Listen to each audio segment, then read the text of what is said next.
Underrated, we the underdogs, underestimated. What's going on, guys? Welcome back to another episode of Totem. Today we got a very special guest with you guys. He's the one and only mayor of Wiggins, Chris Franzen. How you doing? Good to be here. How are you guys? Doing good. Erick, how you doing? Yeah. Before we get started, I just want to remind you all to remember to like, share, subscribe, and follow the podcast if you guys like what you're hearing. You know, if we bring value to you, if we make you laugh, if you learn something from us, if we made you think, just go ahead and click that bell and the notifications. That way you can be reminded every time we upload a new episode. Cool. Yeah, so Chris, give us a little breakdown. People that don't know you, like who you are, what you do, and you're now the mayor. Give us how that kind of went about. So, grew up in a small town in Nebraska. Moved to Colorado in early 90s. Graduated from Fort Morgan High School. Lived in Greeley for about 15 years. Got married. Been married for 12 years now. Got 3 stepkids. Moved to Wiggins in 2019. I'm the mayor of Wiggins. I'm the HOA president of Cattle Park.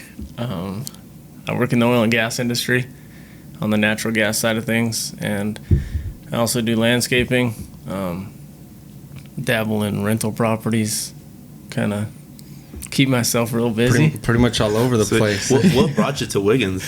Growing up in Fort Morgan, I always liked the small town, just that atmosphere, and Greeley just got too big at one point, and then my wife's job relocated her to Fort Morgan, and I didn't really want to put my kids back in Fort Morgan High School, just from seeing how it's transitioned since I've been there. So Wiggins has really good school systems and sports and academics and stuff like that, so it was kind of a no-brainer, and being able to build another new house and not have somebody live in it before you is always good. That's always a good thing. Huh? Yeah, that's good. Nobody's dirty feet on your carpet. Yeah, so when you grew up in Nebraska, was that like a small town also? Yeah, we got a farm in Nebraska. The town that we generally grew up in was about 350 people. And so, yeah, I've lived in small town my whole life. It's just, I love it. It's what I am, I guess. Yeah, I guess Greeley kind of used to be that way, and then just everybody just started getting moving to Greeley and stuff, and it made it just more big city-ish feel. Yeah, Greeley, when I first moved there in 2005, Greeley wasn't very big, but still had everything that anybody could ever want, and, shopping and jobs and stuff like that. And that's what's really helped Greeley to grow is their endless work that's around there. And it's a lot cheaper to live in Greeley than, Windsor, Eaton, and somewhere like that that's 10 minutes away. Why not live in Greeley when pay $100,000 less for the same house? Yeah, exactly. So it's made Greeley blow up. So they're a big town now. So you moved. So I'm kind of going down the storyline. So you moved from Greeley down to Wiggins. You guys lived here for a couple of years, and then what makes you kind of do the transition to kind of see that you want to do something like run for mayor?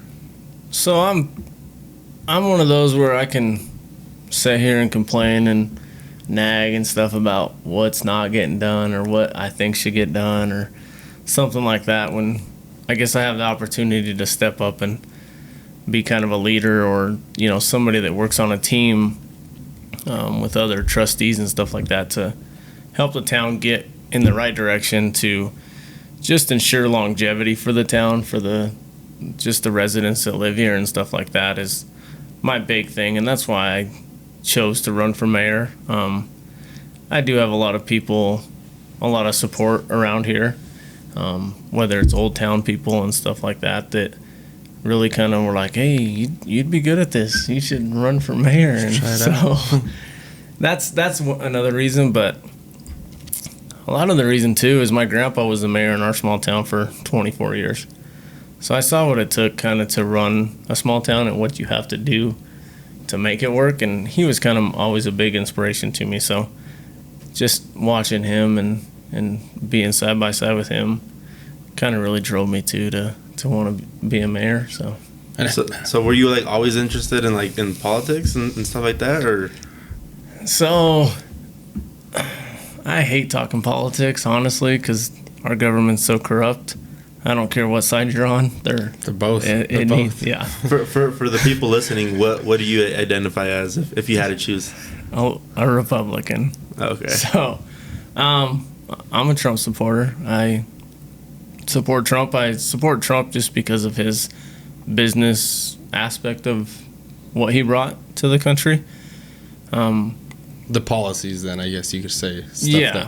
Stuff like that. You know, he's a businessman, and that's what America needs. We got somebody in office right now that can't even put 3 words together without fumbling around or falls off his bike. Somebody talking into his ear, telling him what to say. So, I don't know. We're kind of in a spiral right now. So did you kind of just see kind of like where like what things were going on, and then that's kind of what made you kind of step up to the plate? So I tell a lot of people, I don't know, being a mayor in like Wiggins, to me, really isn't a lot of politics involved in it. It's a lot of decision making on, you know, where you're going to allocate funds or what you're going to do to improve the town, like events, where you're going to spend money, stuff like that, budgeting and stuff. So there's not a whole lot of politics just because we're such a small town. And you won't find that in a small town, really. And honestly, out here, we all know most people are Republicans, so yeah, we don't deal with a whole lot of political stuff out here for the most part. Which I guess is kind of nice. You don't have to have like that extra layer to deal with. Yeah, and that's it's political correctness for this, you know, for that, you know, there's not much of that out here as you would in the city. Yeah, you step up and, you know, Greeley or Fort Morgan sees some of it, but Wiggins, we're so small that it really doesn't affect us at all. Did you have like, because you're not like the typical politician, the age, you know, you're younger, like, compared to the average politician. So like, did you have any like challenges when you kind of say, you know, other people kind of feel threatened, I guess, as like a younger guy trying to do that? No, I think when you're a good leader, people will follow you no matter what your age is. I started out in high school in the beef plant at Cargill, and within 6 months I was a supervisor, and never got really any pushback, just because if you're a good, strong leader, people will follow you, and you have to know how to carry yourself and how to act and stuff like that. So but as a follow-up question on that, do you think leaders are born or made? I think you're born a leader. It's like common sense. You can't teach it. You're born with it or you're born without it. You can learn to a certain extent, but it's like... Yeah, and do they really teach leadership classes? You know, like back when I was in school, there was, you know, you had home ec and stuff like that, but kids nowadays, it's not the same. They don't teach them anything. Like, how do you play a video game, kid? That's what they get taught. They have like leadership classes, but I mean they're not getting taught by leaders. That's the problem too. I think. So no, I agree. I think you're born a leader. It's just something.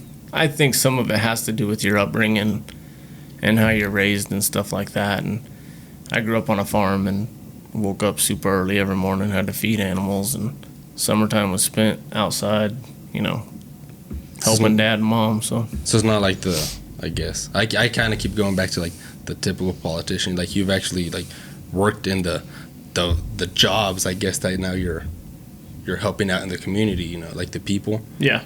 So it's kind of like you've actually been there, kind of worked in it, so you kind of... You know how it feels to be in their shoes. Well, and that's how I think everything should be. Like, even in the oil and gas industry, these kids go and spend all this money to go to college, and then they step in as an engineer, and they don't know anything about what we do. Yeah. And they're just lost. You know, you'll get a few that are pretty smart and intelligent, and they can lay some pipe out or put some stuff together, but a lot of these people, they're lost. They're just like on their AutoCAD on the stuff, so it's like so. And it makes your job harder because they're trying to implement something that's not going to work because you've worked on it for 5 years and they've been there for 6 months and they're just trying to make a name, and it's difficult.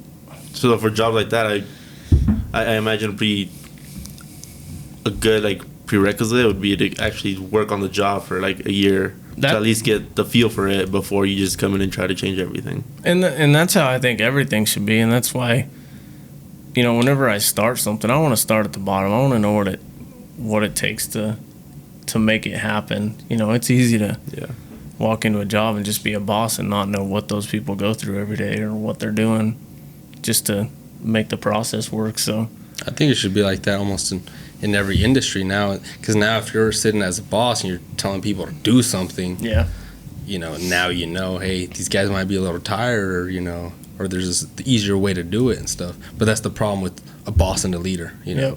A lot of them now are just bosses, not leaders. And you're exactly right. And I'm one where if I wouldn't do it, why would I have somebody else do it? So if you've been hands-on with it before, kind of what to expect of it.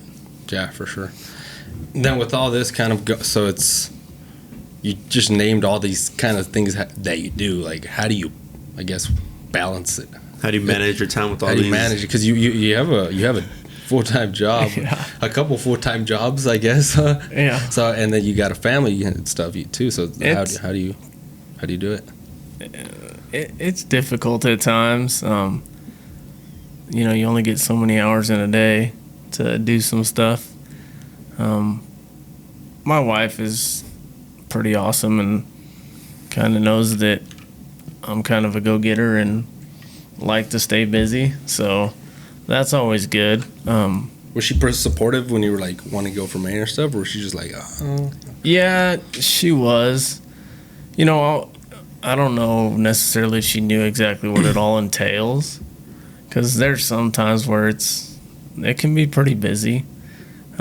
Meetings go longer, you have executive sessions and stuff like that can run till 11, 12 o'clock at night if you can't hash something out. So I don't know if she totally understood that, but I try, on my weeks off from the oil field, usually Sundays I don't, we go to church and then just hang out. I don't try to work at all, just to have at least some family time. And I guess I could say it's a little bit different with step kids. They're all older. Sydney's the last one in the house, and she'll be a sophomore. So I guess that's kind of takes a little bit of the burden off. The kids aren't super young, and Sydney's co-independent. Just does her own thing. So she has 2 jobs. So it helps in that aspect of it instead of having little kids that need a lot of attention and stuff like that. And you want to be a part of their life and everything like that. So it's different stages, I guess. So it makes it a little easier. So I was kind of like surprised, like when I first kind of like doing a little research on you, that you have like other like jobs. Because how I always thought about it was like, if you're like a mayor, that's the full-time job. So like you need to be on that like all the time. So like, what do you have to be on it all the time in reality, or is it just here and there where like when you have to actually make the decisions to? So we have meetings. The first and third of every Wednesday is a town meeting. Starts at 7, usually goes 2 hours, and we usually get everything done within that 2 hours. What makes it nice about Wiggins is we have a town manager, so he does a lot of the hard labor, getting us grants and loans and talking to people about stuff and setting everything up. And then this town, Wiggins is very privileged to have 3 women that work in the office that do a phenomenal job. We got planning and zoning, and then a secretary and a front office lady, which really takes a lot of the burden and stuff off of trustees and stuff like that. So it can be busy, and honestly, it's a lot of volunteer work because you don't make hardly any money. So yeah, I would think that like being a mayor means you have like a full-time, salary and benefits and all this stuff. But is it like that, or is it just more being like a volunteer and wanting to do good for your city? In Wiggins, it's more about being a volunteer and doing good for your city. I make $180 a month. So I don't know anybody that can live off of that. Yeah. So rents are a little more expensive now. So. Yeah, it's all about, to me, wanting to be a leader and help and, you know, see a small town thrive. It takes a lot of volunteers, and, you know, what's nice about just being in a small town is there's a lot of people I can call on that'll be there to help volunteer, that I'm volunteering right alongside of them. So, you know, I had some people for the 4th of July help me set up. We planted a bunch of trees around town for Arbor Day. You know, that's what's nice about a small town too. Just having the support system of the residents to back you up, because it's not a full-time job. We got full-time park staff, which we have one guy that's a full-timer, and then like 3 or 4 part-timers that, you know, do odds and ends stuff. But yeah, there's, you know, you get the bigger city, Denver and Greeley, they're full-time mayors, but not for Wiggins. Which is well, I see it as like a benefit, other than I see it as like a negative. But like it's good that like it's not like a full-time job, so people don't want to just run it or run for mayor just to you're not have a job, or you're not staying in there for like the career. I guess you could say you're staying in because you want to do some good. And there's like less politics involved in like small towns, so it's more about like what the town actually needs. Yeah, it really is somebody that has a heart for the town. That, you know, even with the trustees, you have to have a heart for the town and want to serve the people of the town, because it's a volunteer thing. That's really what it is. So, yeah, career politicians, they just, you know, get in the way. What do you think of the career politicians? In my opinion, I think there should be a term limit. You know, the president has a term limit. Why do nobody else have term limits? You know, we've got a president that has been serving his people for 40-some years. I don't think that should be allowed, in my opinion.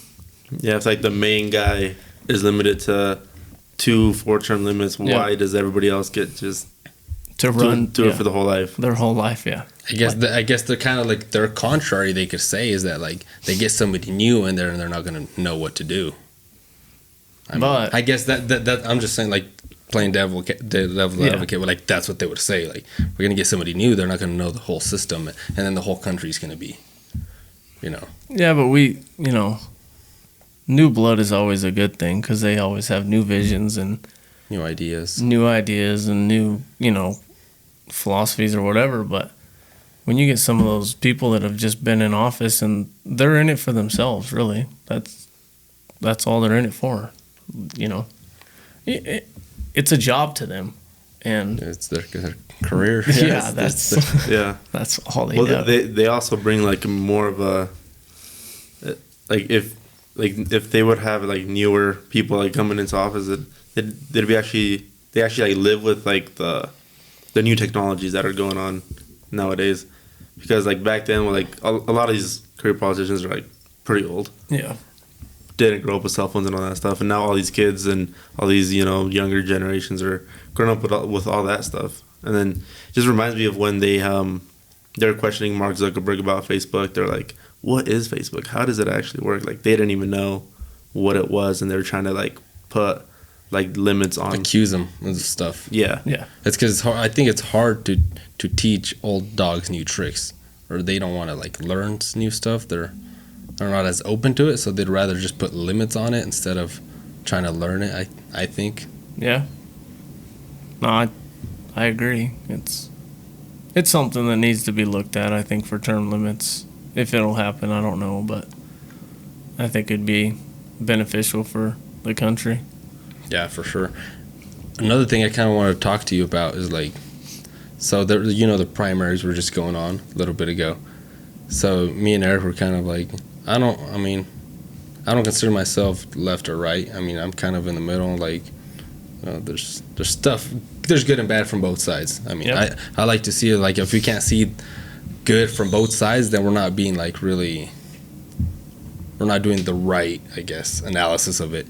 But so we get our ballots, and then they just send you like, okay, you're Whatever. a Democrat, so they Yep. just send you that. I was like, hey, what about I wanted to switch this year? Yep.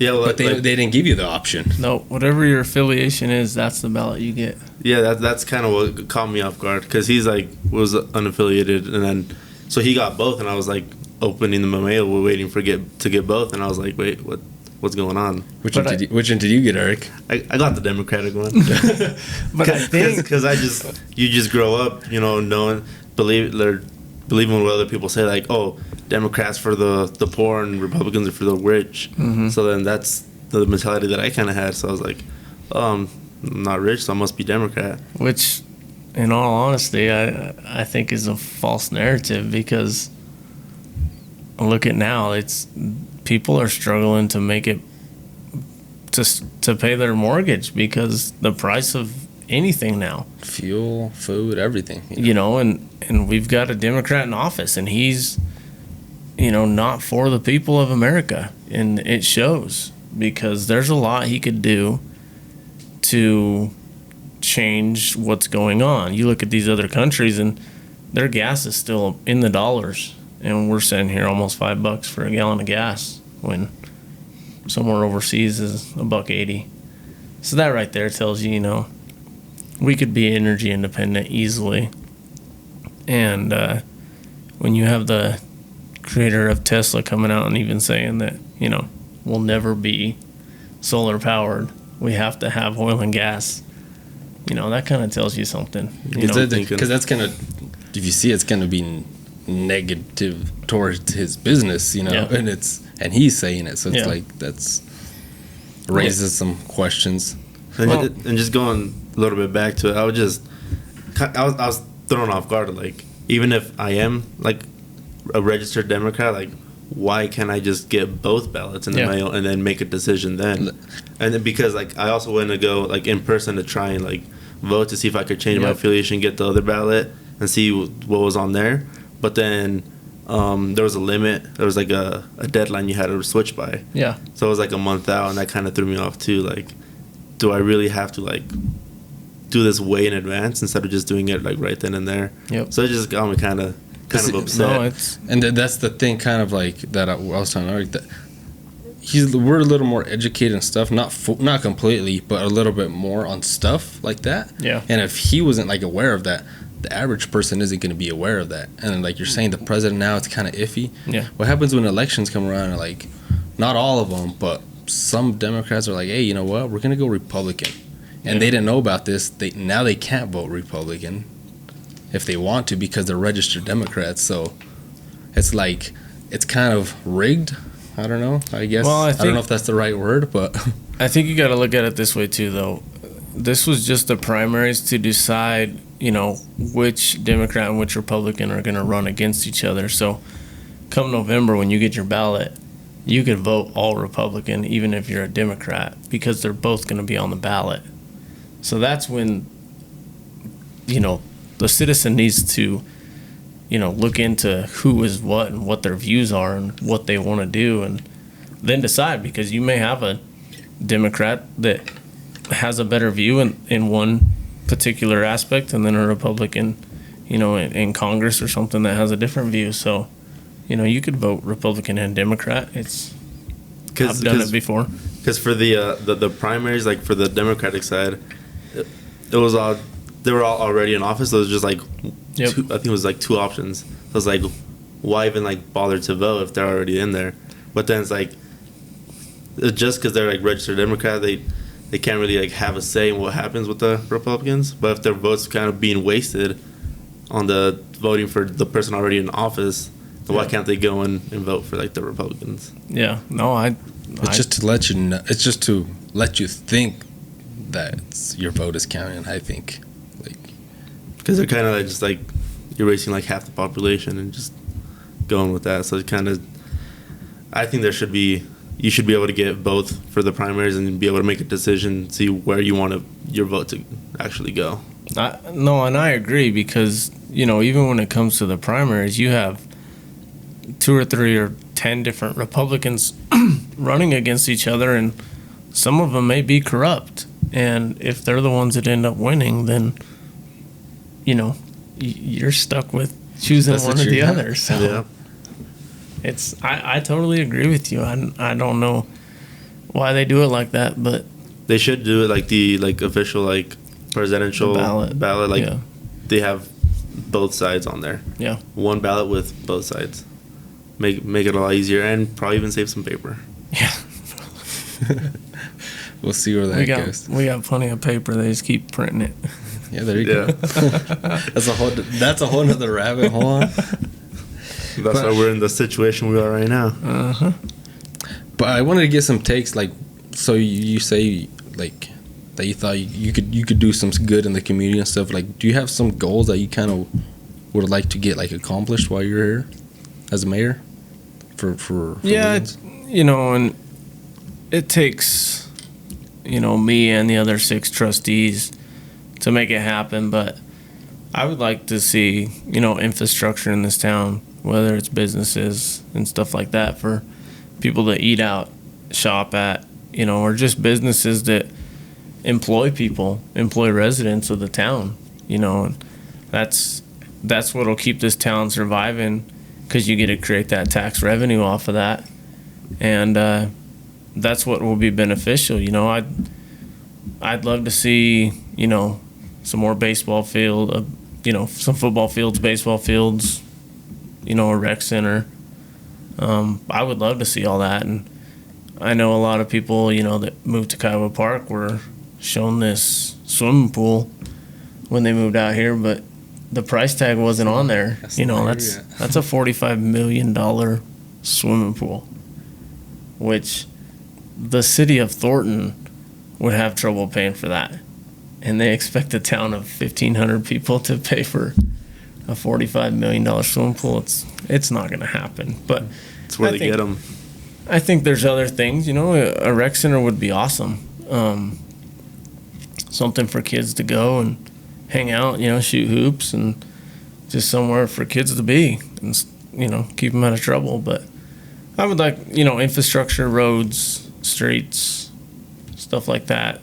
Just more community involvement, more, things like the 4th of July. Hopefully we can do a fall harvest, stuff like that, just to get more community involvement and just have a good time, Yeah, because your guys is the fireworks show. I mean, it's pretty good. I thought it was great. Yeah. It's good stuff. You compare it, because the ones around here, Morgan doesn't do some, so it's Brush is Yep. the one. But I thought it's better than Brush, and for me, it's closer. Yeah. So I literally just open my door and it's there. Yeah, this year we had 22 vendors down at the park. We had a live band. The fire department had their pancake breakfast they do that every 4th of July morning. So Wiggins does have, it's a really good 4th of July. There's a lot to do, and it usually brings a lot of people out. Last night there was a ton of people at the park to watch the parade. I think there was over 120 people in the parade or different floats. So it's always a good time, and that just helps bring a community together and just give, something to do, some enjoyment and excitement. And it would be nice to do something in the fall like that and just kind of piggyback off that kind of stuff. And it's pretty important to because you said you wanted to bring more infrastructure and maybe a field house and stuff like that to the community, because Fort Morgan has a brand new field house and all that stuff, and then that's what a lot of people might say, Yeah. oh, Fort Morgan has one, we don't need to spend money on that. But then Fort Morgan's a drive away. It's not just a walking distance where kids can just go and have some fun over there. Yeah, and a lot of people, so if you go shop in Walmart, all that tax revenue goes to the town of Fort Morgan. If you come and shop here at the Ace Hardware, all that tax revenue comes to Wiggins. So if we can bring infrastructure in for people to shop at locally, that will ultimately benefit this town in being able to fix the roads, fix the streets, do improvements here and there, provide more, necessities for people. So that's one thing that, get some businesses in here, some some infrastructure and stuff like that, and start bringing in more tax revenue, which would ultimately only make the town better. So Yeah, I think that'd be huge because the last, I don't know the exact number, but like 4 years or so, a lot of people have been coming from the cities or other towns here, but since there isn't, like you're saying, like infrastructure here, they go shop somewhere else. Yep. So it's essentially, it's not growing the town where they Correct. live in. So it's like, it's not hoping. we're making the money off of your sales tax on your house and stuff like that, and your tap fees. But when it comes to you shopping at King Soopers, Walmart, the grocery store, buying gas somewhere, it doesn't benefit the town just because we don't have a ton of that infrastructure. And I'm one where I don't want Wiggins to get huge. Like, I don't know if Wiggins needs to grow a whole lot more in like house-wise after we get the farms built out. But it would be nice to have, Subway, burger, whatever, Enough somewhere to maintain itself and Yes. have the stuff like, hey, you want to go grab a burger, so you can Yeah, go or grab you, one real quick. your kid just got done playing baseball. You want to run and grab a Subway sandwich. It's right there. You don't have to drive somewhere or not have anything to choose from. So, Yeah. we don't have to get big by any means, and I don't see Wiggins ever getting that big. Because when it does get, like, if it does get big, then it gets too big. It loses that small town feel that Yeah. what a lot of people love about Wiggins. Yep. Yeah, and that's one thing I want to keep is just that small town feel. It's small town, people know your business, but it's not always a bad thing. Everyone watches out for each other.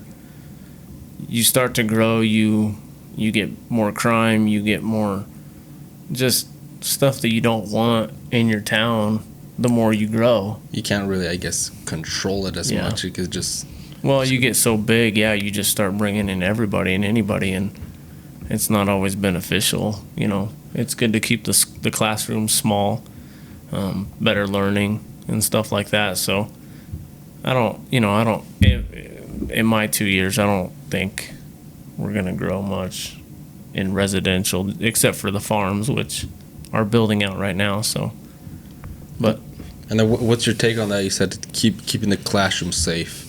I mean, I don't know how many places actually do. I mean, here they do. They say they have a sign the teachers they carry.